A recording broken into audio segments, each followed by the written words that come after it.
Novel عشق بغاوت، writer نہال آگرو، قسط نمبر 15۔ قبرستان کے سامنے کھڑی وہ سوچ رہی تھی کہ کیا کرے اور کیا کہے۔ استنبول آتے ہی وہ سب سے پہلے یہیں آئی تھی، مگر تب اس قابل نہیں تھی کہ ماں سے مل سکے، اور آج بھی سمجھ سے باہر تھا کہ کیا کرے۔ مجھے سکون مل گیا، ایک فقرہ گونج تو اسے محسوس ہوا کہ اس آواز کی تلاش میں تھی۔ میں پڑھتا ہوں، آپ میرے ساتھ دہرا دو۔ اسکالر فرقان صاحب کے لفظ اس کے کانوں میں ایک بار پھر گونجے، اشہد ان لا الہ الا اللہ وحدہ لا شریک لہ۔ فرقان صاحب نے کلمہ پڑھا تو اس نے ساتھ دہرایا، واشہد ان محمدًا عبدہ ورسولہ۔ کلمہ مکمل ہوا اور اس طرح مٹیلڈا مارگریٹ مسلمان ہوگی۔ 17 سالہ مٹیلڈا نے عیسائیت چھوڑ کر اسلام اپنایا۔ مٹیلڈا، آپ نے ابھی گواہی دی کہ اللہ عز ایک اور معبود ہے اور محمد صلی اللہ علیہ وآلہ وسلم نبی خدا۔ قربان صاحب کی آواز اس کے لیے سرور تھی۔ میں نے گواہی دی، میری امی نے میرا نام مریم رکھا تھا، کیا میں یہ نام اپنا سکتی ہوں؟ وہ کانپتے ہوئے پوچھ رہی تھی۔ آج سے آپ کا نام مریم۔ انہوں نے اس کے سر پر ہاتھ رکھتے کہا تو پاس خاموش بیٹھی فاطمہ اس کے گلے لگی، میں قیامت تک آپ کی احسان مند رہوں گی۔ وہ رو رہی تھی، بس دین پر قائم رہنا اور مشکل میں رب کے علاوہ کوئی مددگار نہیں، اونچائی بڑائی رب کی طرف سے آزمائش ہے۔ آپ پر یہ آزمائش کس صورت میں آتی ہے رب جانتا ہے، مگر ثابت قدم رہنا، نماز پڑھنا تو شکر کرنا، قرآن پڑھو تو اس پر عمل کرنا، روزی رکھو تو زبان کا رکھنا، پردہ شرعی کرو تو صرف رب کے لیے، اپنی حد سے تجاوز مت کرنا۔ فاطمہ کی بات منہا نے آنکھیں کھولی تو اپنی ماں کی قبر کے سامنے کھڑی تھی، سفید ماربل سے محفوظ کی گئی، جنگلی پھولوں سے مہکتی اس کی ماں اس کے سامنے تھی۔ قبر پر لکھا نام پڑھتی وہ وہیں گر گئی، منہل مارگریٹ، اس کے علاوہ اور کچھ نہیں لکھا گیا تھا۔ کانپتے ہاتھوں سے قبر چھونے کی کوشش کی مگر نہ کر سکی۔ امی، کافی کوشش کے بعد ایک یہی آواز قابل سماع تھی، میں آزاد ہوں، مریم آزاد ہے۔ وہ دین بچا گئی، ایک کافر سے تعلق رکھنے سے بچ گئی، محرم کے لیے محفوظ رہی، اچھائی اور برائی سے گزر گئی، آپ کے پاس آ گئی۔ وہ یہ سب صرف سوچ ہی پائی تھی، کہنے کے لیے آواز جو ساتھ نہیں دے رہی تھی۔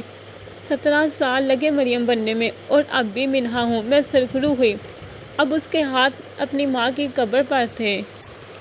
آپ کی اریحا بھی مل گئی مجھے، اس جملے کے لیے آواز ساتھ دے گئی، وہ آپ جیسی ہے، ڈائری لکھتی ہے مگر پھاڑ دیتی ہے، غصہ کرتی ہے مگر آگ صرف باتوں سے لگاتی ہے، کرنے کے بعد سوچتی ہے، پتہ ہے وہ محبت کرتی ہے مگر اس سے بچتی بھی ہے، شاید سمجھ گئی، شاید سمجھا دیا گیا ہے، محبت آگ ہے، جل گئی مگر جلنے نہیں دے گئی، وہ اپنی بھول گئی، اب اسے اریحا یاد آئی۔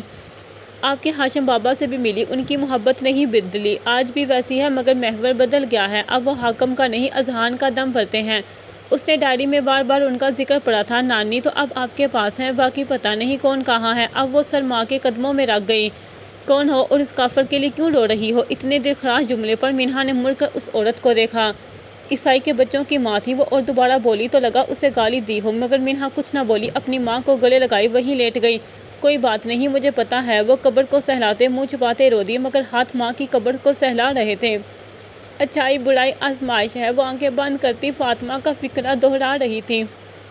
وہ تقریباً 4 بجے کمرے سے باہر آئی اور وہ اینی کو گھورتا پایا، وہ اذہان کے جانے کے بعد آتے ہی سو گئی تھی۔ میرا بچہ ناراض ہے، اینی کو منہ پھلائے دیکھا، وہ سامنے آ بیٹھی، کیا نیند اتنی پیاری ہے؟ اینی نے طنز کیا تو نور نے منہ بسولا، خود پراٹھے بنائے اور محترمہ سو رہی تھی، مجھے اتنی بھوک لگی ہے۔ اینی نے شکایت کی، تمہیں پتہ تو ہے مجھے ٹھنڈے پراٹھے پسند ہیں۔ نور فوراً چکر سے پراٹھے لے آئی۔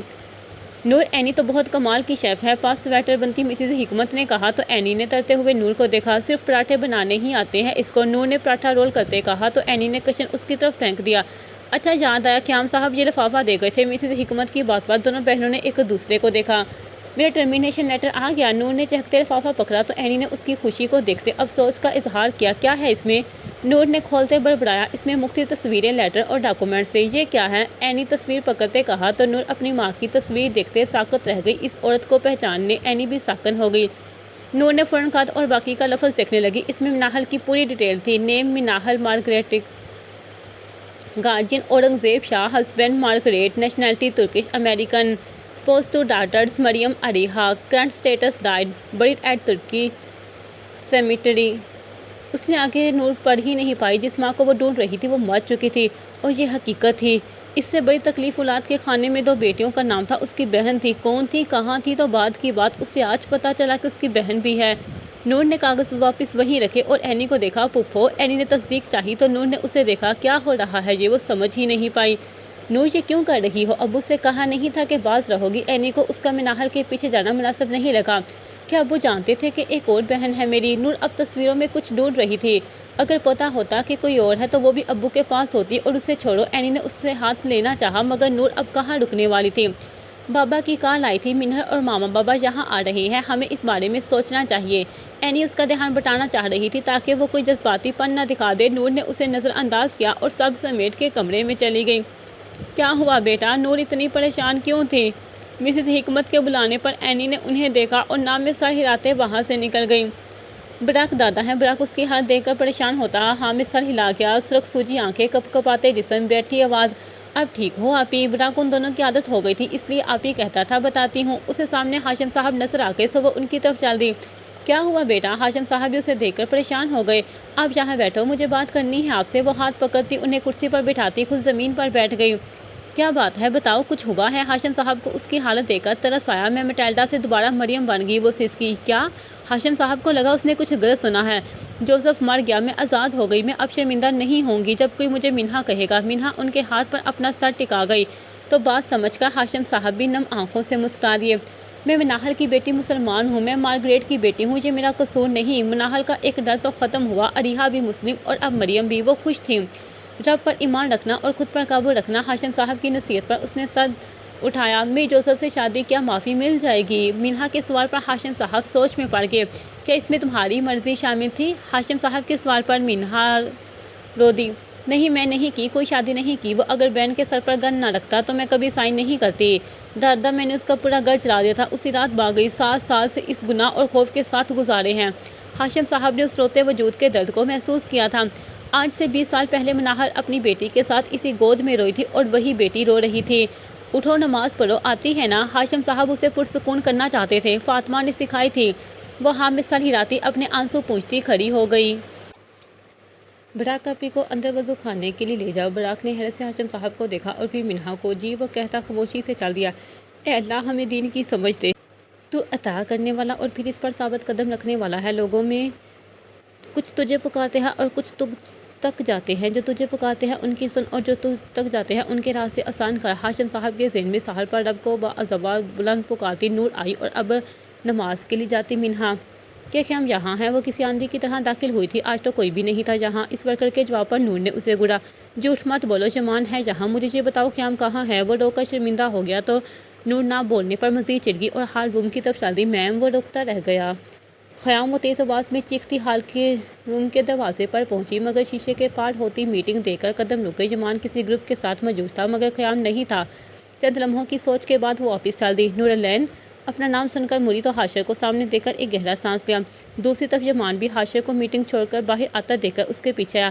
خیام، حاشر کو نظر انداز کرتے اس نے جمان سے پوچھا۔ بابا کے ساتھ۔ جمان جواب دیتا واپس چل دیا اور نور باہر کی طرف۔ میں تمہیں بلا رہا ہوں۔ حاشر کو اپنا نظر انداز ہونا اور نور کے لہجے میں جمان کی نرمی زہر لگی۔ نور اپنے منہ پر ہاتھ پھیرتی پارکنگ کی طرف بڑھی۔ نورالعین مارگریٹ، اپنے باپ کے نام پر وہ لمحہ بڑھ کر رکی۔ میں مر کر بھی تمہیں نہیں سننے والی۔ وہ بغیر مڑے چلاتی ایک بار پھر قدم آگے بڑھا گئی۔ اس کی بات پر حاشر نے اس کے بازو کو دبوچتے الٹے ہاتھ کا تھپڑ اس کے منہ پر دے مارا۔ وہ نازل رن سڑک کے بیچ زمین پر جا گری، ہاتھ بھی رگڑ کھا گئے۔ تمہاری لاش بھی میری ملکیت ہوگی۔ حاشر گراتا اس کے بال دبوچتا اس کا منہ اپنے مقابل لایا۔ تم کس بھروسے سے اتنا ڈر رہی ہو؟ باپ، بھائی یا عالمگیر؟ وہ تو تمہیں یاسر سے نہیں بچا پایا تھا، مجھ سے کیسے؟ اس کے لفظ اس کی ٹوٹ ذات پر ایک اور قیامت توڑ گئے تھے۔ نور اب کانپ رہی تھی۔ کہیں جمان پر امید تو نہیں؟ وہ بھی دیکھ لی آج۔ اگر وہ محافظ ہوتا تو تمہارے بال میرے ہاتھوں میں نہ ہوتے۔ نور کے بالوں پر اس کی سختی بڑھی تو اس کسمسائی۔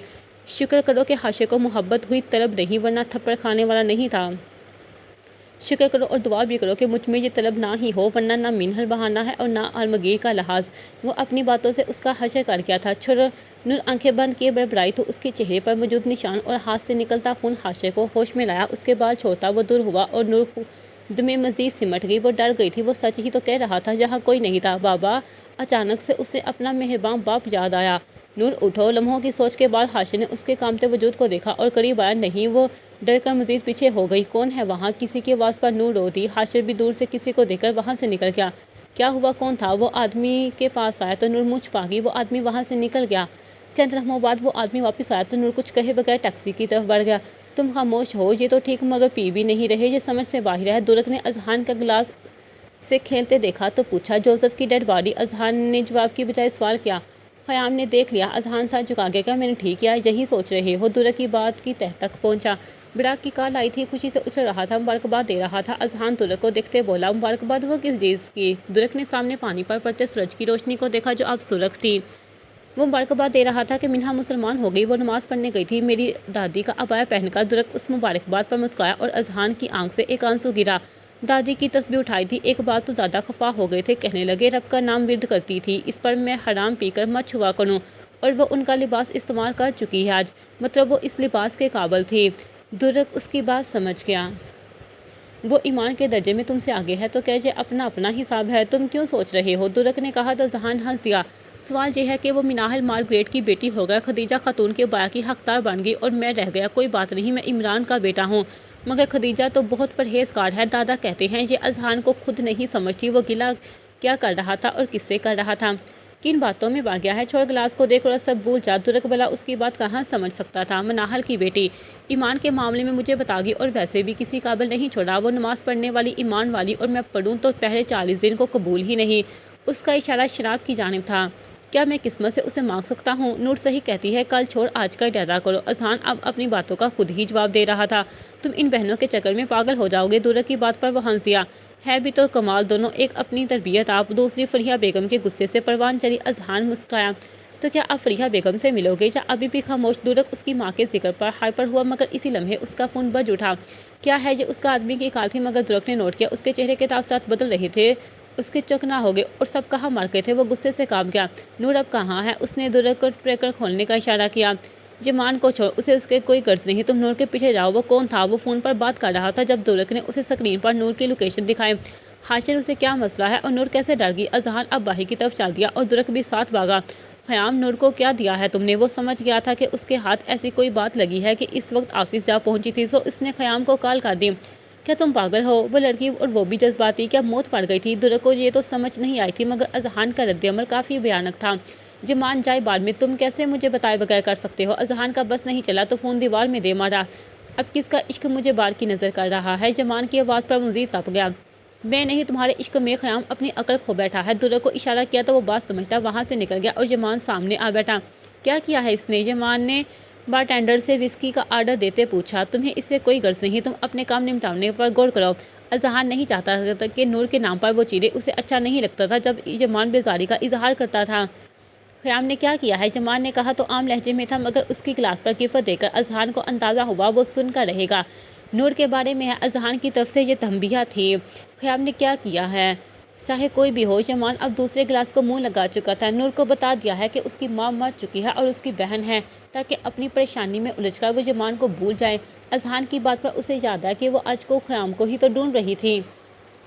مسئلہ یہی نہیں، وہ کمزور پڑ گئی جمان، آج وہ لڑکی اتنی کمزور پڑ گئی کہ حاشر سڑک کے بیچوں بیچ اس کے منہ پر تھپڑ مار گیا، اس کو بالوں سے جکڑتا اس کے منہ پر چلا کر گیا ہے۔ اذہان کو لگا جیسے اسے کس نے گالی دی تھی، نور کو تو نہیں توڑا تھا، اور دوسری طرف جمان بت بنا اذہان کی بات سمجھ رہا تھا۔ جمان، اس سے بہتر جان لے لو اس کی، یوں غرق کرنے سے جان نہیں چھوڑے گی وہ۔ جمان اس کے تلخ لہجے پر اسے دیکھا۔ منہا نے بتایا تھا، وہ تو تب مسکرا رہی تھی جب زہر اس کی رگیں کاٹ رہا تھا، تو سوچو آج کتنا تباہ کیا ہے تمہاری بیزاری نے، کہ ایک کتے کے بھونکنے پر ڈر گئی۔ اذہان کی بات مکمل ہی کہاں ہوئی تھی کہ جمان اٹھ کھڑا ہوا۔ کہاں ہے؟ جمان نے پوچھا تو اذہان نے اسے دیکھا۔ کل پارٹنگ میں میٹنگ ہے، اسے دیکھو۔ نور کو چھوڑو۔ اذہان اس کے کام کی تصدیق کرتا اٹھا اور بار سے نکل گیا۔ نہیں بیٹا، میں صرف اسے چھوڑنے آیا تھا۔ حاشر صاحب نے منہا کو دروازے پر ہی چھوڑا اور رخصت چاہی تو اینی نے روکا۔ ابھی نور کہتی تو دیکھتی کیسے انکار کرتے۔ اینی نے منہ بسولا اور اندر چل دی تو منہا بھی مسکراتے اس کے پیچھے آ گئی۔ وہ مجھ سے انکار کی حقدار نہیں۔ نور کا منموہنا چہرہ سامنے آیا اور پھر اس کی گھائل روح، تو وہ سوچتے واپس مڑ گئے۔ چند قدم ہی چلے تھے کہ سامنے نور دکھائی دی، ہاتھ سامان سے بڑھا، وہ اس سامان سے ہی الجھتی اپنے دھیان میں پاس سے گزر گئی۔ اب ہم کہاں نظر آئیں گے؟ اس دروازے پر سامان رکھتا دیکھا ہاشم صاحب نے گلا کیا تو وہ سامان پھینکتی ان کی طرف دوڑی۔ کیا کرتے ہیں؟ آواز کیوں نہیں دی؟ وہ سامنے رکتی مسکرائی، مگر ہاشم صاحب کو اس کا دایاں سرخ گال اور پھٹا ہونٹ پریشان کر گیا۔ نور نے ان کی خاموش اور فکرمند نظریں محسوس کی تو نور سر جھکا گئی۔ مجھے اس کی توقع نہیں تھی، اس لیے کھا گئی، ورنہ وہ منمنائی، مگر ہاشم صاحب کو تسلی نہیں ہوئی اور اس بچی کے سر پر ہاتھ رکھ گئے۔ کیا کوئی نہیں تھا وہاں؟ ہاشم صاحب نے اس کا بال سہلاتے ان تینوں کا پوچھا تو نور کا زخم نئے سرے سے تازہ ہو گیا۔ میں ان کی ذمہ داری تھوڑی ہوں، دادا کو جواب دیتے اسے لگا ہاشم نے ٹھیک ہی تو کہا تھا۔ اسے بچانے والا کوئی نہیں تھا۔ رب کی مان ہو تم، ہاشم صاحب نے تسلی دی۔ جو عورت آیت الکرسی پھونک کر مجھے رب کے حوالے کرتی تھی اس کی جان بھی تو لے لی سب نے مجھ سمیت۔ اسے اپنی دادی یاد آئی تھی اور ہاشم صاحب بہن کی موت پر ایک سرد آہ بھر گئے۔ اللہ کسی کو اولاد کی آزمائش میں نہ ڈالے۔ ہاشم صاحب کی نم آواز نے نور کو پریشان کیا اور اس نے سر اٹھا کر انہیں دیکھا۔ آپ کو بتانا تھا کچھ، فریحہ امی آ رہی ہیں۔ نور نے ان کی توجہ ہٹانے کے لیے بتایا تو وہ اس کو ساتھ لیتے ایک گھر کی سیڑھیوں کی طرف بیٹھ گئے۔ یہ تو ہونا ہی ہے، ہمیں بس تیار رہنا ہے۔ ہاشم صاحب کے جواب پر وہ دونوں مسکرائے۔ کچھ اور بھی ہے نا؟ اس کی بے چینی ابھی بھی ختم نہ ہوئی تو ہاشم صاحب نے مزید اندازہ لگایا۔ امی کی قبر اور اپنی بہن کا پتہ چلا مجھے۔ نور نے محسوس کیا وہ ان سے کچھ چھپا نہیں پاتی، سب بتا دیتی ہے۔ جلد مل بھی لوگی، ہاشم نے مسکرا کر کہا تو نور کو لگا وہ اب مل بھی لے گی۔ اب گھر چلو جاؤ، اینی کہتی کچھ نہیں مگر وہ پریشان بہت ہے۔ ہاشم صاحب نے دروازے کی طرف اشارہ کیا جہاں اینی دونوں کو گھور رہی تھی۔ نور سر ہلاتی بھاگی اور ہاشم صاحب بھی اٹھ کھڑے ہوئے، ان کا پوتا بھی تو آنے والا تھا۔ کمرے میں داخل ہوتے ہی اس نے چیزیں پھینکنا شروع کی، کسی جانور کی طرح جو سامنے آتا توڑتا، وہ خود کو بے قابو چھوڑتا تباہی مچا رہا تھا۔ کیا شیشہ، کیا فرنیچر، وہ وحشت لمحوں میں سب تباہ کر چکے تھے۔ صرف 5 منٹ بعد اس کمرے میں کچھ ایسا نہیں تھا جو سلامت ہو، اور پھر بھی وہ ہانپ رہا تھا، غصہ بھی باقی تھا۔ اب وہ چلایا، اپنے بال جکڑتا وہی زمین پر بیٹھ گیا۔ وہ اس شدت سے چلایا تھا کہ لگا اس کی نسیں پھٹ جائیں گی، یہ آواز کھو دے گا۔ ایک بڑم تھا وہ بھی کھو دیا تم نے۔ ابھی خاموش ہی ہوا کہ کہیں ایک آواز گونجی اور وہ پھر بفر گیا۔ وہ پہلے پہلو بچاتی تھی تم سے، اب ڈر گئی، وہ تم سے اب خطرہ محسوس کرے گی۔ اب تمہاری محبت کے لیے ہوس ہے، اس کا ضمیر ہی اس کی موت کا سامان تھا اس وقت۔ نہیں، وہ جانتی ہے میں غصے کا تیز ہوں، وہ سمجھے گی۔ وہ اپنے ہی بال نوچتا چلایا۔ کیا پاگل ہو گئے ہو تم؟ ایک اور سوال، غصہ خود حرام ہے بھلا اس میں کیے گناہ کی کیا دلیل؟ اس نانی کا جملہ یاد آیا۔ تو مجھے کیوں نہیں دی؟ میں نے مانگی تھی، کہا تھا سب سے اور کچھ نہیں صرف۔ وہ اب سب سے گلہ کر رہا تھا۔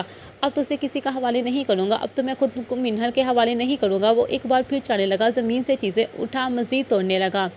کیا ایک لڑکی اس کی حالت کی وجہ ہے؟ لاؤنج میں بیٹھے کیسر نے جاوید سے پوچھا اور ہنسنے لگا۔ اگر اس نے یہ آواز سن لی تو جان سے جاؤ گے۔ جاوید کو اس طرح مذاق اڑانا اچھا نہیں لگا تھا۔ نہیں، تم مجھے روکو، جاؤ اسے بتاؤ کہ اس کے رقیب نے دعوت نامہ بھیجا ہے، پھر دیکھنا جنگ میں خوب مزہ آئے گا۔ کیسر کا بات میں کچھ خاص تو تھا؟ وہ کیوں؟ جاوید نے پوچھا تو کیسر نے اس کمرے کی طرف دیکھا جو اب خاموش تھا۔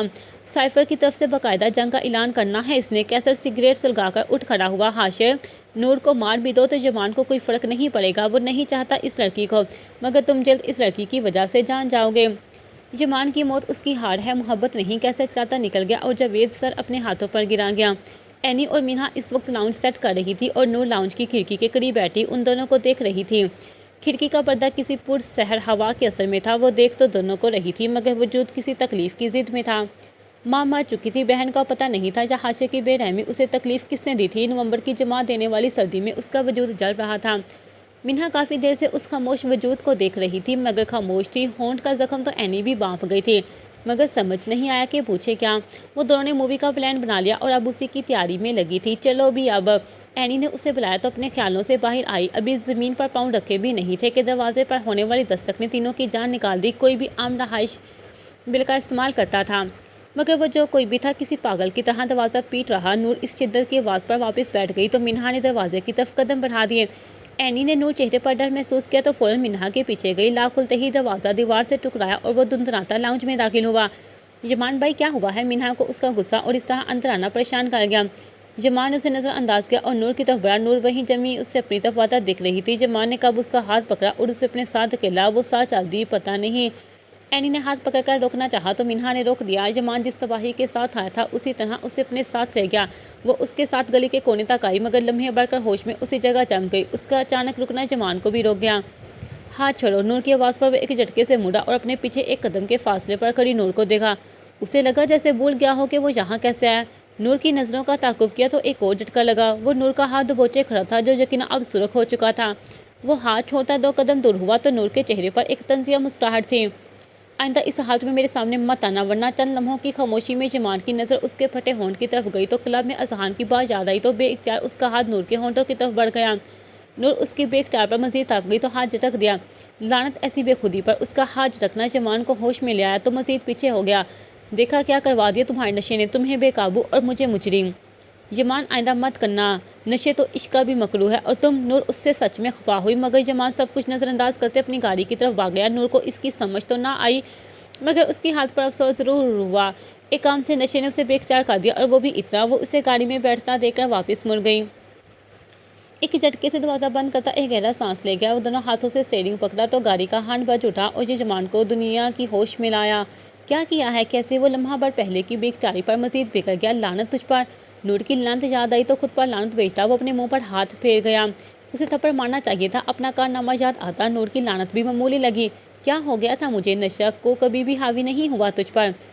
کیا تھا یہ جو آج پتہ نہیں چلا اور ہوش آنے پر اس کے سامنے تھا؟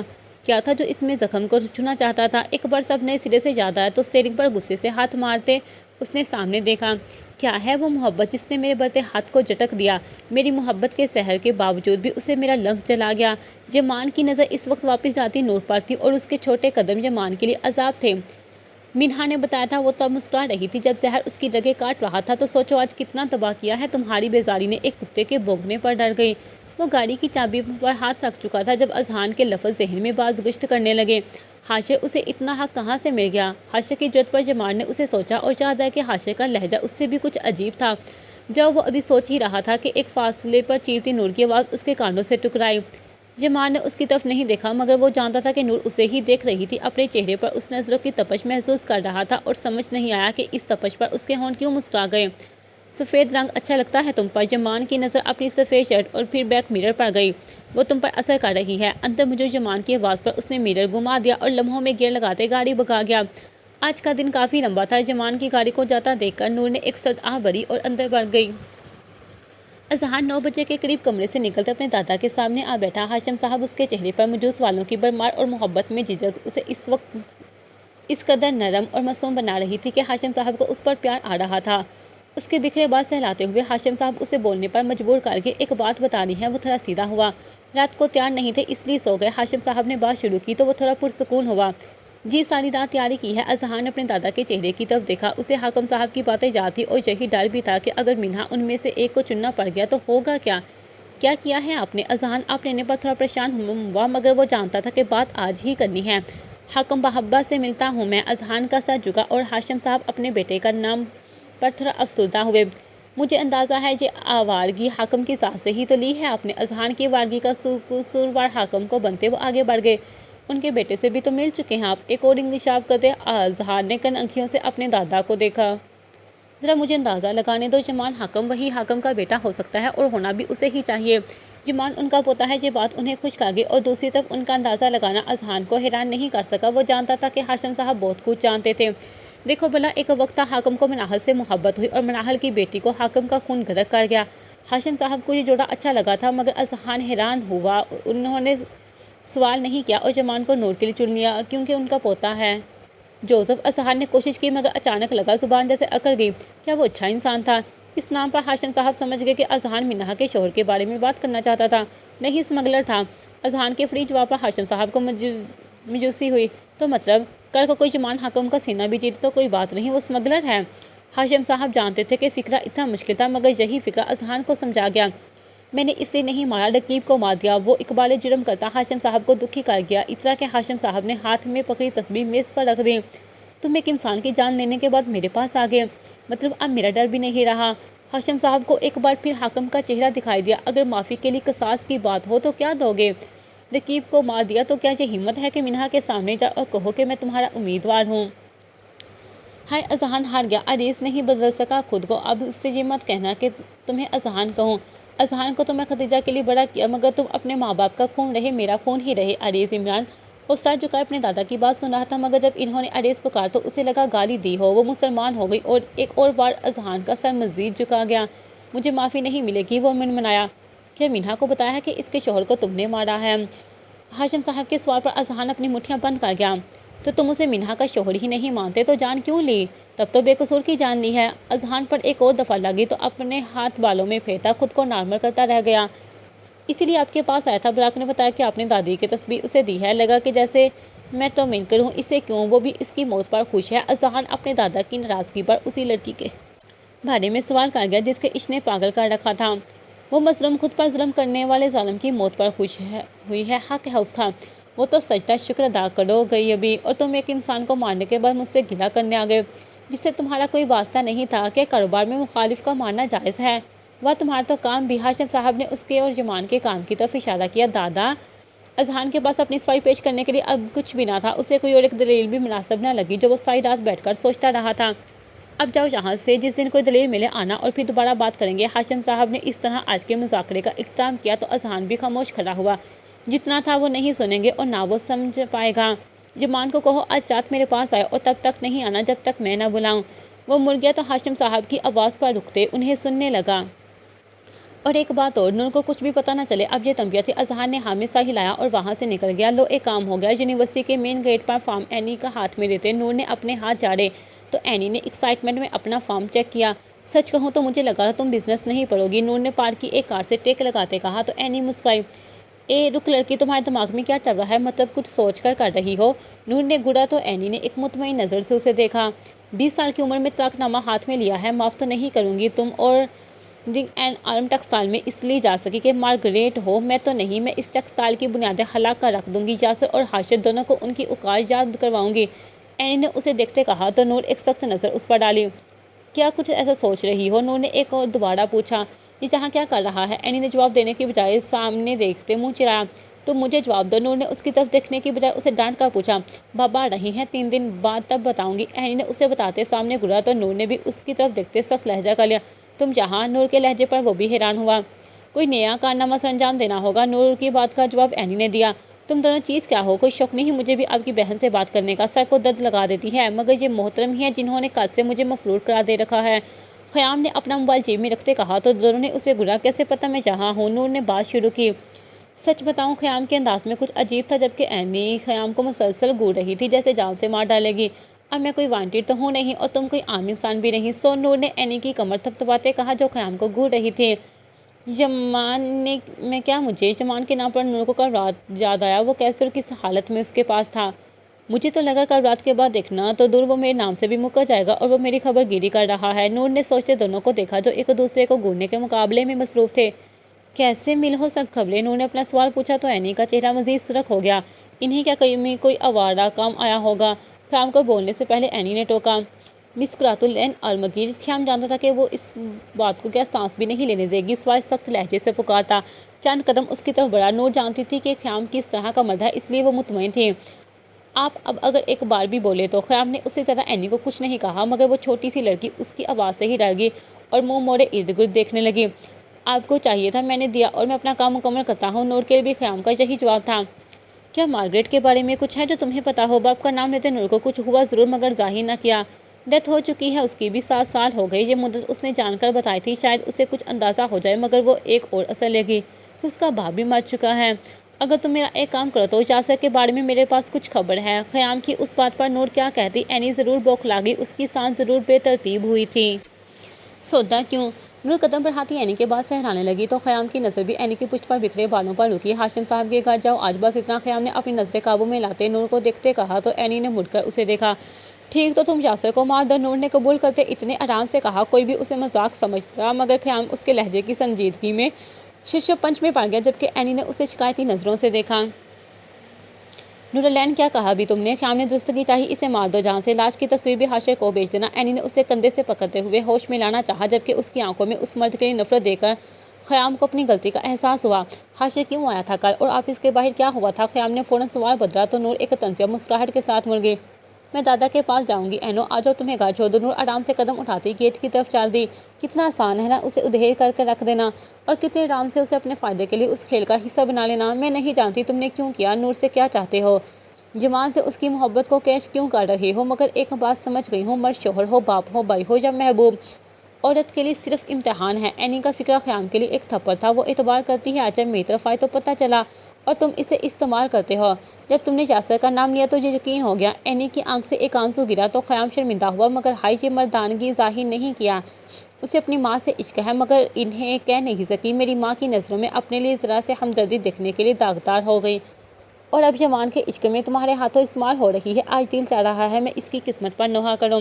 خیام اسے زیادہ نہیں سن سکتا تھا، سو اینی کو چھوڑ کر اپنی گاڑی کی طرف بڑھ گیا۔ اینی نے اپنے آپ کو ایک گہری سانس میں سمیٹتے منہ پر ہاتھ پھیرتے قابو کیا اور نور کی طرف چل دی جو سڑک کے پار پتوں پر اپنا غصہ اتارتی اس کا انتظار کر رہی تھی۔ یمان آ گیا ہے؟ اذہان نے آفس سے انٹر ہوتے پہلا سوال ہی یہی کیا تو سر نے ہاں میں سر ہلایا۔ ڈیزائن چیک کرو اور نور کو دکھاؤ سارا کو ہدایت دیتا وہ جمان کے آفس کی طرف بڑھا گا۔ کہاں مر گئے ہو، فون کہاں ہے جاہل انسان؟ وہ غصے سے داخل ہوتے جمان پر چلایا، مگر منہا اور جمان دونوں کو گرتا دیکھ کر وہ تھم گیا۔ جمان اس کی اچانک چپ پر منہا کو دیکھ کر مسکرایا۔ تم جہاں؟ اذہان کے تم بلانے پر منہا اس کے غصے کی حد سمجھ گئی۔ پانی ٹیبل پر پڑا گلاس اس کی طرف بڑھاتے منہا نے کہا تو جمان نے بھی پانی ہی کی طرف اشارہ کیا۔ پیتے اسے کہا تو منہا مسئلہ سمجھ آئی اور اس کی حالت کا سبب جان کر مسکرائی۔ تم کیوں مسکرا رہی ہو؟ وہ منہا کی مسکراہٹ محسوس کر گیا تھا، جبکہ جمان ہاشم صاحب کے بلاوے پر پریشان ہو گیا تھا۔ مطلب تم بتا ہے کہ تم قاتل بن گئے ہو؟ کچھ سوچتے چند لمحوں بعد جمان نے پوچھا تو منہا کو لگا اس کا دل کسی نے اپنی مٹھی میں لیا ہو۔ ہاں، اور انہوں نے کہا۔ اذہان نے پہلے تو بول دیا مگر پھر منہا کو دیکھ کر رک گیا۔ تو اب ان سے نہیں ملو گے؟ جمان نے اس کی سزا کا اندازہ لگایا تو منہا مزید شرمندہ ہو گئی۔ اگر اب بکواس کی تو اذہان نے اس کا ہاتھ جھٹکتے روکا تو ایک تیز درد کی لہر اس کے کندھے اور کمر کے بیچ سے گزرتی اسے خاموش کروا گئی۔ تمہیں پتا ہے محترم نے کندھوں کے درمیان ایک گولی کھائی ہے اور اس کے بعد پورے شہر میں دھندلاتے پھر رہے ہیں۔ جمان نے تو بدلا لیا مگر اذہان اسے مسکراتا برداشت کر گیا۔ میں ٹھیک ہوں اور گولی کی وجہ تم نہیں اس کا گینگ ہے۔ منہا کے بولنے سے پہلے ہی اذہان نے جواب دیا تو منہا کو بھی ان دونوں کے درمیان بولنا بے وقوفی ہی لگا۔ گولی کھائی ہے کوئی ڈر نہیں، مگر یہاں تو لوگ بیزاری کا دعویٰ کرتے راتیں لوگوں کے گھر کے باہر پہرے میں گزارتے ہیں۔ اذہان نے بھی اینٹ کا جواب پتھر سے دیا۔ کیا کر رہے ہو دونوں؟ خیام اندر داخل ہوتا ان دونوں کو سن چکا تھا۔ منہا یہ پورا خاندان ہی پاگلوں کا ہے۔ خیام نے منہا کو ریلیکس کیا جو ان دونوں سے تھوڑا گھبرائی ہوئی تھی۔ یہ بھی اسی خاندان سے ہے؟ اذہان نے یاد دلایا تو منہا نے معصومیت سے ہاں میں سر ہلایا اور جمان اٹھ کھڑا ہوا۔ تم بتاؤ کہاں تھے؟ جمان جانتا تھا اس لیے پوچھا نہیں، مگر اذہان نے پوچھ لیا۔ ایک عالمگیر سے طبیعت درست کروائی ہے اور دوسری کی درست کی ہے۔ خیام کے اندازے سے منہا پریشان ہوئی۔ وہ جانتی تھی کہ خیام کس کی طبیعت درست کر کے آیا ہے۔ تم اچانک ہاتھ دھو کر اس کے پیچھے کیوں بڑھ گئے ہو؟ جمان جو شیشے کے سامنے جا کھڑا ہوا تھا اچانک نور کی عزت افزائی کا سن کر چلا اٹھا۔ اس میں اتنی ہمت نہیں۔ منہا نے بھی دہائی دی اور اذہان کو بھی نور کی فکر ہوئی، اس لیے مجھے آرڈر دے رہی تھی کہ یاسر کو مار دو۔ خیام اور تو کسی کے لیے نہیں۔ جمان کے رد عمل پر چڑ گیا۔ تم سمجھو وہ کسی حد تک تنگ آ چکی ہے کہ اب اپنی نفرتوں کو مارنے کو تیار ہے۔ منہا کی بات پر جمان اور اکتایا، اور یہاں وہ مرد ہے جس سے وہ عورت محبت کی دعویدار ہے اپنی اکتاہٹ کی نظر کر رہا ہے۔ جمان محبت بہت دلکش ہے، احترام کرو، ورنہ ہر کوئی مسز حاکم نہیں کہ حاکم صاحب آج بھی ان کا نام عزت سے لیتے ہیں کہ سر ان کے احترام میں جھک جائے۔ اب عزت افزائی کرنے والا اذہان تھا۔ جب یہ دونوں چلے جائیں تو مجھے ہاشم صاحب کی طرف جانا ہے۔ جمان ان کی باتوں کا جواب دیے بغیر نکلنے کو تھا مگر خیام کے نئے انکشاف نے اسے روک دیا۔ نور گئی ہے وہاں؟ خیام نے جان بوجھ کر یہ کہا تھا کیونکہ وہ جانتا تھا جمان ہاشم صاحب سے بات نہیں کر پائے گا، مگر نور کی موجودگی میں ہاشم صاحب اور جمان دونوں ایک پرسکون ماحول میں بات کر لیں گے۔ منہا خیام کے اس انکشاف پر مسکرائی تو اذہان بھی اٹھتا جمان کا کندھا سر تپا گیا۔ خیام ایسا مت کرو۔ وہ مسکرائی تو جمان کی حالت پر تھی مگر اس نور کی فکر بھی تھی۔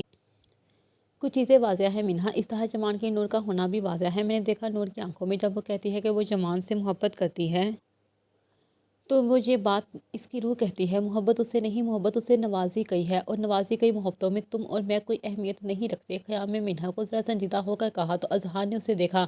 منہا، جمان سخت صحیح مگر وہ نور کا احترام کرتا ہے۔ نور دادا کے پاس تو یہ سوچ کر ہی وہ جائے گا۔ وہ نور پر اعتماد بھی کرتا ہے۔ اذہان جانتا تھا کہ منہا اپنی بہن کے لیے پریشان ہو رہی ہے۔ اگلے سوال کا جواب بھی دے دوں منہا مارگریٹ، تم اریہا مارگریٹ کو کبھی نہیں بتا پاؤ گے کہ تم ہماری بہن ہے، مگر وہ ڈھونڈے گی اور پتہ لگا لے گی۔ خیام جانتا تھا کہ کچھ حد تک منہا کو اندازہ ہوگا، سو اگلے سوال کا جواب بھی دیا۔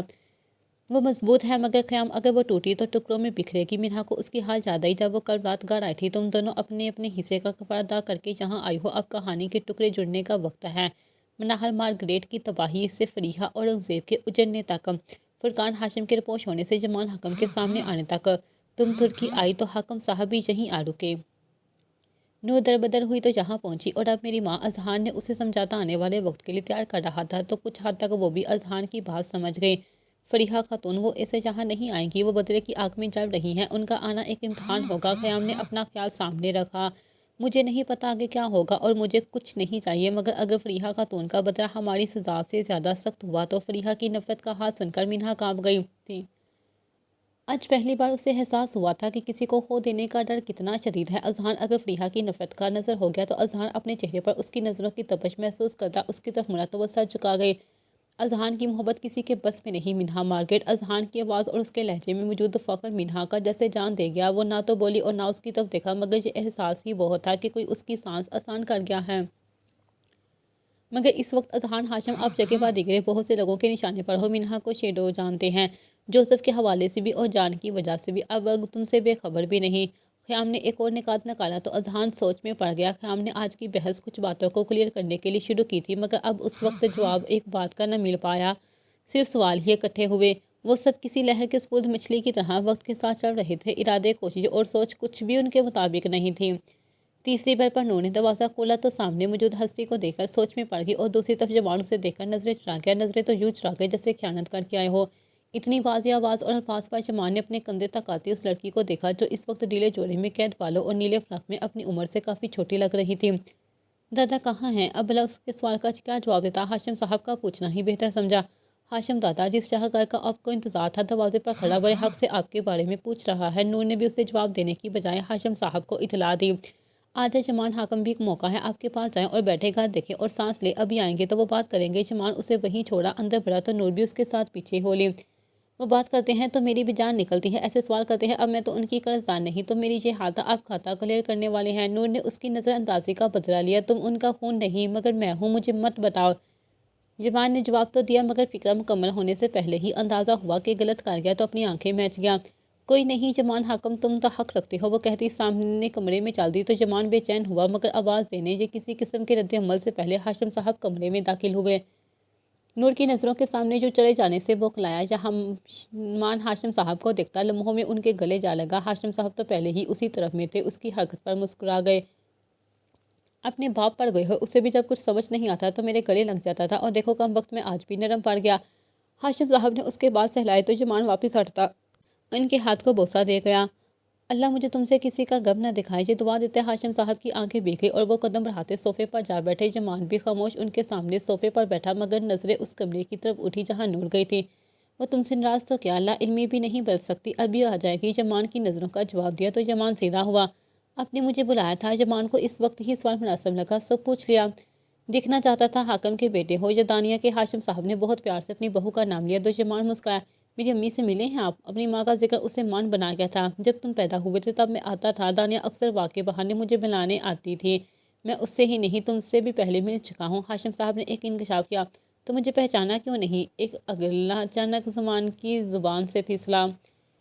آپ دانیہ حاکم کے بیٹے تھے اور جب دادا کو گلے لگائے تب بھی، ورنہ پچھلے ایک ماہ سے تو حاکم صاحب کے چشمے چراغ کی محور نظر رہے ہیں۔ نور کی آواز سن کر جمان نے اس کی طرف دیکھا، ورنہ مجھے تو لگا اذہان کی حرکتوں کا حساب آج سود سمیت لیا جائے گا۔ نور نے کافی کا کپ اس کے سامنے رکھا اور ہاشم صاحب کو دیکھا، کیوں اتنے سخت ہو خود پر؟ ہاشم صاحب نور کی آواز پر جمان کا ضبط دیکھتے پوچھنے لگے، مجھے جہاں رکنا نہیں تھا، آج کام ختم ہوا تو آج، کل ختم ہوا تو کل، مجھے اپنے ملک واپس جانا ہے اور اس قسم کی ترکیہ واپس تو میری لاش بھی نہیں آئے گی۔ جمان جو تھوڑی دیر پہلے بے چین تھا اچانک مضبوط لہجے میں بولتا، وہاں موجود دونوں کی جان نکال گیا۔ آپ سے مل کر اپنے کسی رویے سے میں آپ کو یا کسی اور کو نہ تو اس دنیا میں دینا چاہتا ہوں، نہ کسی خوش فہمی کا شکار کرنا چاہتا ہوں۔ نور اس کی بات میں اپنا ذکر سن کر ہلکا سا مسکرا گئی، جبکہ ہاشم صاحب کو اس کی بات کا دکھ ہوا۔ چلو پھر اصل بات کی طرف آتے ہیں، جمان حاکم تمہارے باپ کو دیکھنا نہیں چاہتا، اس لیے تمہیں جہاں بلایا ہے۔ جمان کو ان کے لہجے میں ناراضگی محسوس ہوئی تو کچھ حد تک مطمئن ہوا۔ میرا اذہان تم لوگوں کے ساتھ ہے، آج آ کر بولا کسی کو مار آیا ہے، اتنا ہی نہیں گولی کھا کر بھی آیا ہے، تم آج جاؤ یا کل اسے اس دلدل سے نکالو، میرا پیغام اپنے باپ تک پہنچا دو، اگر اذہان کو کچھ ہوا تو قیامت تک میں اسے معاف نہیں کروں گا، اب جاؤ۔ جمان اذہان کے لیے ہاشم صاحب کی محبت سے واقف تھا اور آج محسوس بھی کیا تھا، اور وہ کچھ کہے بغیر اٹھا اور دروازے کی طرف چل دیا۔ دادا، نور نے ہاشم صاحب سے گلہ کرتے اس کے پیچھے قدم بڑھائے مگر وہ کسی چناوے کی طرح گاڑی دورا گیا، چلا گیا۔ گاڑی کی آواز سن کر ہاشم صاحب نے پوچھا تو ایک خفگی کے ساتھ واپس آئی، خفا نہ ہو، وہ دل جلا کر بسم کر دے اور اس کی عزت افزائی نہ ہو، یہ بلا اچھا لگتا ہے؟ وہ صوفے کی طرف دیکھ کر بولے، جہاں ابھی جمان بیٹھا تھا، وہ آپ سے محبت کی توقع رکھتا ہے، کتنی تکلیف ہوئی ہوگی اسے۔ نور نے اب باقاعدہ گلہ کیا تو ہاشم صاحب اس کی بے سکونی پر مسکرائے۔ وہ خود نہیں جانتا تھا اسے کیا چاہیے، مجھ سے محبت کا حق چاہتا ہے مگر اس وقت تمہاری محبت سے خفا بھی ہے، میرے گلے رکھتا ہے اور منہ سے کہتے ہیں کہ کبھی دوبارہ نہیں ملے گا۔ تمہیں کس خوش فہمی سے بچانے کے لیے چاہتا ہے مگر تمہارے جانے کے بعد تم اس ڈر سے ڈھونڈتا بھی ہے کہ خفا ہو گئی ہے۔ اب بتاؤ میں کیا کروں ایسے انسان کا؟ نور ہاشم صاحب کی بات سمجھ کر مسکرائی، تم بتاؤ کیا ہوا ہے؟ جب سے آئی ہو بوکھلائی ہوئی ہو، کبھی پانی مانگ کر جوس پینے لگتی ہو، کافی میں نمک ڈال رہی ہو اور اب بھی پیروں کو سکون نہیں۔ ہاشم صاحب جانتے تھے کہ وہ بے چین رہے گی، اس لیے اس کا دھیان بٹا دیا۔ کہاں تھی تم 2 دن سے؟ نور کہاں ہے؟ سارا نے منہا سے گلہ کیا تو وہ مسکرائی، اب بھلا اسے کیا بتاتی؟ آرام کر رہی تھی میں، 2 دن تک اس کے والدین جہاں آ رہے ہیں سو ان کی تیاریوں میں مصروف ہے، منہا نے سامنے اذہان کے آفس کی طرف دیکھتے جواب دیا۔ محبت بس کی بات نہیں، انسان لاکھ چاہے اس کے سحر سے بچ نکلے، جس کی قسمت میں ہے وہ بچ کہاں پایا ہے۔ اذہان کو سوچنا یا نہ سوچنا اس کے بس کی بات نہیں تھی، وہ اذہان کے ساتھ ایک عجیب احساس میں بندھ گئی تھی۔ تم سے محبت نہیں مگر احساس بہت سخت ہے، خود کو تمہاری امانت رکھ دینا، تمہیں دیکھنا اور اسے اپنا حق سمجھنا، تم سے دور ہونے کا ڈر تو قریب ہونے کا خوف۔ اذہان تمہارا اظہار میرے لیے دو دھاری تلوار ثابت ہوا ہے، نس نس میں زہر اور رگ رگ میں عشق کا انتقام ہے۔ وہ اب ہر کام میں چھوڑے شیشے کے دروازے کو تک رہی تھی۔ منہا سارا نے اسے جو کھویا ہوا پایا تو جھنجھوڑا کیا ہوا؟ سارا کے سوال پر اس نے مسکرا کر نام میں سا ہلایا اور اپنی جیکٹ پہنتے اذہان کے آفس کا رخ کیا۔ شیشے کے دروازے سے پار دیکھا تو وہ سگریٹ کے دھوئیں سے خود کو جلتا کھڑکی میں کھلے کھڑے آسمان کو دیکھ رہا تھا۔ تم جلتے ہو تو میرا راکھ وجود ہوتا ہے، منہا نے اندر قدم رکھتے کہا تو اذہان اس الفاظ پر چونک گیا۔ میری جلن عام ہے۔ وہ اس کی طرف آئے تو منہا نے بہت حق سے اس کی انگلیوں میں دبا سگریٹ لیتے ضائع کیا۔ تم نے جو کہا ہے وہ میرے لیے سکون ہے منہا۔ اذہان نے اس کے سامنے آتے جملے کی تصدیق کی۔ دادا کو بتا دیا کیا؟ منہا رکی اور اذہان کو دیکھا۔ وہ بات مکمل بدل گئی تھی اور اذہان کو بھی دادا کی ناراضگی یاد آئی۔ وہ کہتے ہیں میرے سامنے مت آنا، اذہان نے اس کے سامنے بیٹھے بتایا تو منہا ایک اور احساس شرمندگی کا شکار ہوئی۔ اس کی وجہ تم نہیں میں خود ہوں، کچھ دن خفا رہیں گے۔ وہ بات تو منہا سے کر رہا تھا مگر تسلی خود کو دے رہا تھا۔ منہا اس کے جواز پر مسکرائی۔ وہ بہت محبت کرتے ہیں تم سے مگر وہ غلط کو اس لیے برداشت نہیں کریں گے کہ کرنے والا ان کا پیارا ہے۔ منہا ہاشم صاحب کو جتنا سمجھتی تھی اس کے مطابق ایسا ہی تھا۔ اس کا اندازہ تو ہے مجھے ہاشم اورنگزیب نے پچھلے 27 سالوں سے فرقان حاکم کو گلے نہیں لگایا۔ اذہان پریشان تھا کہ اس کا انجام بھی حاکم جیسا نہ ہو۔ کہیں جمان سے ملنے کا کہا ہے، مطلب وہ جلد حاکم انکل سے بھی ملیں گے۔ جمان بھی تو پوتا ہے ان کا۔ منہا تھوڑی پر امید تھی۔ یہ تو ان کے آنے کے بعد پتہ چلے گا، فی الحال یہ سوچو کہ نور سلامت وہاں سے نکل آئے۔ اذہان نے بات ختم کی تو منہا کو بھی اپنی بہن یاد آئی۔ خیام نے کل مناہر مارکیٹ کا ڈیٹا دیا ہے مجھے۔ نور ہاشم صاحب کے سامنے ہی بیٹھ گئی۔ اچھا۔ ہاشم صاحب کو اندازہ ہوا کہ نور مریم اور علیحہ کے لے کر پریشان ہے۔ وہ مر چکی ہے۔ مناہر ختیجہ ہاشم کے ساتھ ہی سو رہی ہے۔ مطلب آپ جانتے تھے؟ ہاشم صاحب اس کی بات پر دھیرے سے مسکرائے۔ اچھا، کیا ہر وقت چیز پر وقت پر ہی ملنی چاہیے؟ نور نے خود کو ہی جواب دیا۔ گئی پھر اپنی ماں سے ملنے؟ ہاشم صاحب نے پوچھا تو نور نے چونک کر انہیں دیکھا۔ وہ ماں کا لفظ استعمال کر رہی ہیں۔ وہ چند لمحے خاموش رہی، پھر ایک گہرا سانس لیا۔ گئی جب لفافہ کھولا تو سب سے پہلے ان کے پاس ہی گئی مگر قبرستان کے گیٹ پر جیسے دلدل تھی۔ ایک قدم آگے بڑھاتی تو داس واپس چلے جاتے۔ وہ سر جھکا گئی۔ کئی سوال آنکھوں کے سامنے گھومنے لگتے۔ بہت کوشش کی مگر نہیں کر پائی۔ ہاشم صاحب اس کی تکلیف کا اندازہ لگا سکتے تھے مگر سوال نہیں سمجھ سکے۔ دماغ خراب ہوا تو خیام سے لڑنے گئی مگر حاشیے کا ذکر کرنے سے وہ بات رہی۔ وہ اس کی بات نہیں کرنا چاہتی تھی۔ کیا پوچھنا چاہ رہی ہو؟ ہاشم صاحب نے پوچھنے کی اجازت دے کر حوصلہ دیا۔ بہت کچھ پوچھنا ہے، میں ان کی بیٹی ہوں اور وہ میری ماں۔ جملہ مکمل کر کے نور نے تصدیق چاہی تو انہوں نے ہاں میں سر ہلایا۔ تو اس نے مجھے گلے نہیں لگا اور میں ایک بار بھی اسے محسوس نہیں کیا۔ قبر کا سامنے کھڑی ہوتی تو کیا کہتی اور وہ کیا پہچان پاتی مجھے؟ میں تو یہ بھی نہیں بتا پاتی کہ میں مریم ہوں یا علیحہ۔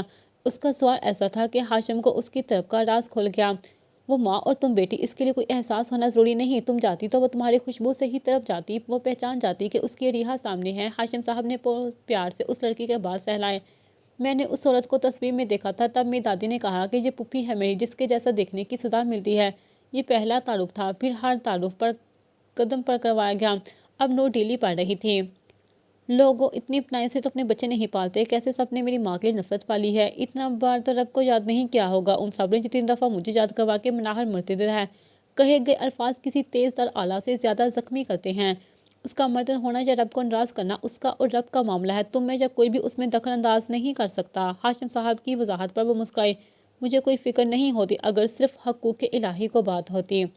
مناہر تو الہی کے بندوں کی قرضدار ہے، وہ اسے یاد نہیں کرتے۔ سب کو اپنے اپنے زخموں کی وجہ سے یاد رہتی ہے۔ پاپا کو یاد ہے کہ اس کی وجہ سے اورنگزیب اور عالمگیر ختم ہو گئے۔ نوال خالہ کو یاد ہے اس کی وجہ سے وہ اجڑ گئیں۔ فریحہ امی، نور فریحہ کی باری پر تکلیف سے مسکرائی۔ وہ عورت میرے سامنے 27 سالوں سے سسک رہی ہے، اتنا سسکی ہے کہ اس کی سسکیاں میرے وجود پر زخموں کی صورت موجود ہیں۔ نور نے جو بھی کہا تھا سچ کہا تھا۔ وہ ان سب سے اتنی قرضدار ہے کہ میں تو نہیں کر پائی، اور مریم وہ جہاں ہوگی تباہی ہوگی۔ دیکھو میں یہ بھی نہیں جانتی وہ کہاں ہے، کون ہے، مجھ سے بڑی ہے یا چھوٹی۔ میں جاننا چاہتی تھی ان کی قبر پر اس جگہ کو ہاتھ لگا کر دیکھنا چاہتی تھی کہ وہ ماں کتنا سکون دیتی مجھے۔ اپنے آنسو چھپاتے اس نے ہاشم صاحب کو دیکھا۔ میں ڈر گئی کہیں کچھ غلط تو نہیں اس کی قبر پر جانا۔ میں مومن نہیں، ساریہ نہیں، مگر میں مرتد بھی نہیں۔ ایک مرتد ہو جانے والے کے لیے تڑپنا یہ اسے سکون کی دعا ٹھیک ہوگا؟ ایک دل چاہا جو ہوتا ہے ہو جائے، چلو جاؤ اس کی قبر کے سامنے کھڑی ہو اور بتا دو جو سہا، جو دیکھا، جو سنا۔ مگر مجھے ثروت بیگم کا موڈ ہو گیا، وہ سسک گئی اور ہاشم صاحب بھی اس 24 سال لڑکی کو دیکھ رہے تھے جو اپنی ماں سے ملنے کا ڈر بتا رہی تھی۔ دادا میں ڈر گئی، ثروت بیگم کا بات ڈر گئی کہ منہال کے لیے فاتحانہ خوانی جائز ہوگی۔ کیا اس کے جہنم سے نجات کی دعا کا حق ہے مجھے؟ نور کے اس سوال پر برہم ہوئے، مگر نور کا قصور نہیں تھا، وہ تو خود دب گئی تھی۔ نور میرا بیٹا، جاؤ اس کی قبر پر جاؤ، اس کے لیے دعا کرو، اس کے لیے قرآن پڑھو، تم یہ سوال مت کرو، چلو سکون دو تمہیں۔ جب وہ ولیم مارگریٹ کو چھوڑ واپس آئی تو 4 سال کی مریم اور تم ساتھ تھی، وہ حاملہ تھی۔ اسے نہ تو ولیم سے شکایت تھی اور نہ ولیم کو اس سے۔ مجھے ایک بار ملنے آئی مگر عمران اس نے ملنے نہیں دیا۔ ہاشم صاحب کے چہرے پر ایک پچھتاوا تھا۔ نور وہ کیا کہتی سب سن رہی تھی۔ پھر 2 سال بعد مجھے اس کی دوست کا فون آیا، وہ ملنا چاہتی تھی، میں گیا بھی۔ ہاشم صاحب کی آنکھیں بھیگی تو نور ایک بار پھر رو دی۔ اس کا جنازہ میں نے ہی پڑھایا تھا۔ نور، اس نے میرے سامنے کلمہ دوبارہ پڑھا، وہ مسلمان تھی، اس نے توبہ کی اور اب قبول کرنے والا ہے۔ دنیاوی معاملات ہم نہیں کر سکتے۔ نور مناہر مسلمان تھی، وہ مرتد نہیں تھی۔ اس کی محبت، اس کے سرور نے اسے اندھا کر دیا تھا۔ اس کی آنکھیں کھلی تو دیر تو بہت ہوئی، مگر رب العالمین رحیم ہے، معاف کر دے گا۔ ہاشم صاحب کی امید پر نور ساکت ہوئی تھی۔ وہ مسلمان تھی؟ نور نے ایک بار پھر سوال کیا تو ہاشم صاحب رو دیے۔ اس سے گناہ ہوا کہ اس نے غیر مذہب کے مرد سے شادی کی۔ میں نہیں سمجھ پایا کیا تھا جو اسے روک نہیں پائے ہم۔ جج اس کی بدقسمتی۔ ہاشم صاحب نہیں جانتے تھے کہ وہ نور کو تسلی نہیں دے پائے تھے۔ میرے بارے میں، مریم کے بارے میں کیا کہیں گے؟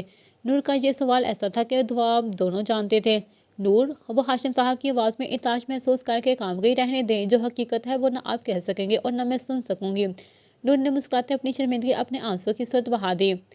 اب سمجھ آئی میں اس کی قبر پر کیوں نہیں جا سکی۔ میں ہاتھ نہیں اٹھا پاؤں گی، دعا نہیں کر پاؤں گی، مگر ڈر گئی تھی شکوہ کرتے اپنی حد نہ پھلانگ جاؤں۔ ماں ہے چاہے میں نہ، وہ گلے بول ہی نہیں پائی۔ میں جائے نماز پر کھڑی نہیں ہو سکی آج تک۔ مجھے آج تک اپنے ایمان اور ذات پر داغ ہی نظر آیا ہے۔ جب نماز پڑھنے کی کوشش کی تو یہی آوازیں گونجی، نماز کے لیے وجود کا پاک ہونا ضروری ہے۔ اور میں تو، وہ اٹھ کھڑی ہوئی۔ ہاشم صاحب خاموش ہو گئے، جبکہ دروازے پر کھڑی منہا پتھر ہو گئی۔ مجھے مریم سے نہیں ملنا، مجھے اس عورت سے کچھ سوال کرنے تھے۔ ایک ہی جب اس کی تصویر دیکھتی ہوں تو پیار آتا ہے، اور اسی تصویر کے پیچھے لکھی تحریر پڑھ کر اپنے ہی وجود سے نفرت ہونے لگتی ہے۔ وہ خود تو ٹوٹی تھی مگر منہا کو بھی زخمی کر رہی تھی۔ آپ سے پتہ ہے کیوں کہہ رہی ہوں؟ اب کوئی اور ہے ہی نہیں۔ آپ کے اذہان کے جدائی نے، فریحہ حاشیہ کی بغاوت نے، منہا کو یاسر کی ہوس نے، عینی اور میری حقیقت نے جمان کو، میرے پاس کسی کو نہیں چھوڑا۔ نور اپنی مجبوری بتاتے خود کو نارمل کر رہی تھی۔ تم درد سے راحت پاؤ گی، سب اپنی تکلیف سے راحت پائیں گے۔ ہاشم صاحب بھی کھڑے ہوئے۔ ابھی بہت لوگ بے چین ہونے والے ہیں دادا، بہت لوگوں کی جان جائے گی۔ نور نے ایک گہرا سانس لیتے فریحہ کی آمد کا ذکر کیا تو چند قدم فاصلے پر کھڑی منہا ٹوٹ گئی۔ وہ عورت جس نے اپنے بیٹے کی جدائی سہی اور نور سے نفرت کی کہ وہ اس عورت کی بیٹی ہے جو اس جدائی کی وجہ تھی، تو دوسری بیٹی کا اذہان سے رشتہ کیسے قبول کرے گی؟ ایک اور زخم نہیں؟ وہ اذہان کی محبت کو قبول کرتی، اس کی محبت کو حق مانتی جہاں نور سے ملنے آئے تھے۔ منہا، ہاشم صاحب نے اس کی موجودگی کو محسوس کیا تو نور نے اپنا چہرہ پونچھتے اس کو دیکھا۔ ہاں، کہاں تھی؟ نور اس کی طرف آئی تو منہا نے اس کا سرخ چہرہ دیکھا، پھر ہاشم صاحب کو جو مسکراتے اسے حوصلہ دے گئے۔ رات کو پارٹی ہے، اذہان جمال نے ارینج کی ہے، اس کی تیاری منہا نے اس کا گال سلاتے کہا اور ہاشم صاحب کی طرف بڑھی۔ وہ اتنا بے قابو نہیں جانتا حاکم صاحب ہیں، اتنا سخت نہ ہو اس کے ساتھ۔ منہا اذہان کی طرف داری کرتی ان کے سامنے رکی تو نور نے بھی اس کے کندھے کے سہارے کھڑی ہو گئی۔ وہ حاکم نہیں اس لیے ڈر گیا ہوں، منہا نے بغیر کسی تاثر انہیں دیکھا۔ جمان بھی حاکم نہیں، نور نے مسکراتے لقمہ دیا تو ہاشم صاحب نے اس لڑکی کو دیکھا جو چند لمحے دونوں ایک ساتھ سے گزر رہی تھیں۔ وہ تو پتہ نہیں کیا ہے، مگر اذہان وہ محبت میں ناکامی برداشت نہیں کرے گا اور عمران سکون نہیں کرے گا، تم سے دستبردار نہیں ہوگا اور نہ جمان کے ساتھ کام کرنے سے باز آئے گا۔ منہا نے ہاشم صاحب کی بات پر سر جھکایا، وہ سچے تھے تو کیا اسے چھوڑ دے؟ کوئی بھی اسے کچھ بھی کہے، کیا یہ ٹھیک ہے؟ ہاشم صاحب انصاف کرو، اب وہ بھی آپ کا ہی خون ہے۔ نور تو جیسے تڑپ گئی تھی، پہلے کہ وہ جائے یا نہ جائے کوئی فرق نہیں پڑتا، اور اب بھی اذہان ہاشم کی پڑی ہے دوگلے۔ وہ اچانک غصے میں نکل گئی۔ اذہان عشق میں بغاوت کرنے والوں میں سے ہے اور جمان عشق سے بغاوت کرنے والا، اور رہی اس کی بات تو یہ میں ان میں سے جیسے نہ کچھ پانا ہے اور نہ کھونا، تینوں تباہی۔ ہاشم صاحب نور کو نکلتا دیکھ کر واپس جا بیٹھے تو منہا مسکرائی۔ میں نماز پڑھ لوں؟ منہا نے بیگ رکھتے پوچھا اور ہاشم صاحب نے ہاں میں سر ہلایا۔